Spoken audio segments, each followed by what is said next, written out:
SpaceX has finally narrowed down the fatal flaw that caused its rocket to explode. Last month, SpaceX made headlines for all the wrong reasons, when its Falcon 9 rocket exploded at the Cape Canaveral Air Force Station in Florida.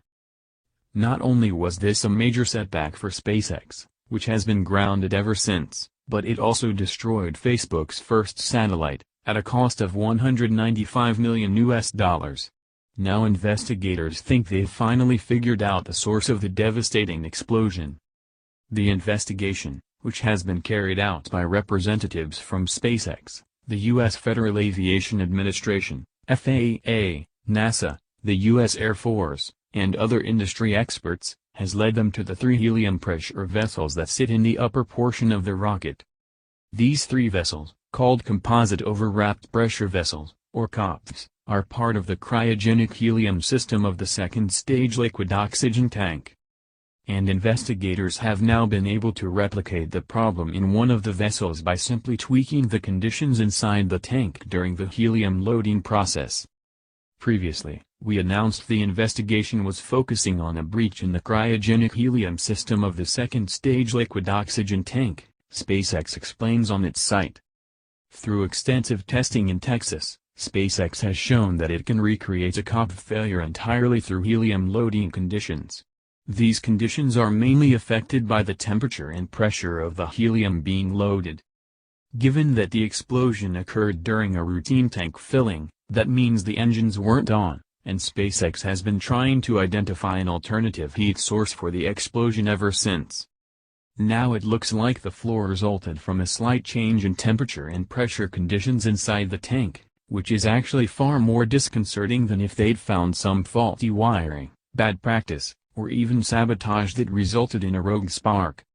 So SpaceX is left with 2 massive challenges: replicate the entire explosion event, to see exactly how shifting conditions can trigger an explosion, and redesign the cryogenic helium system, to ensure that it doesn't happen again.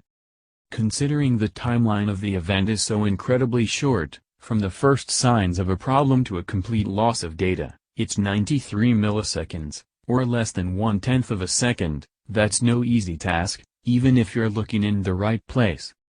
SpaceX's efforts are now focused on 2 areas: finding the exact root cause, and developing improved helium loading conditions that allow SpaceX to reliably load Falcon 9, the company announced over the weekend.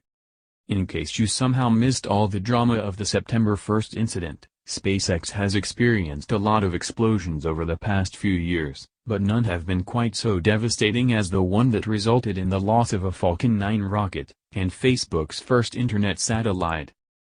While SpaceX has suspected the liquid oxygen tank this whole time, others couldn't help but concoct wild scenarios involving the company's competitor United Launch Alliance, ULA, which owns a building near where the explosion took place.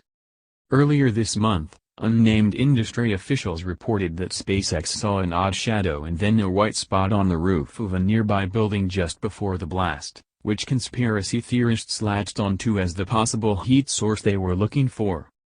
Of course, now we know we never even needed a heat source in the first place. SpaceX will be continuing its investigations, but it says it's far enough along to be able to get back to business elsewhere. With the advanced state of the investigation, we also plan to resume stage testing in Texas in the coming days, while continuing to focus on completion of the investigation. This is an important milestone on the path to returning to flight. Fingers crossed we see a return to flight by the end of the year, and hopefully SpaceX will learn things from this explosion that will help make all rockets of the future safer.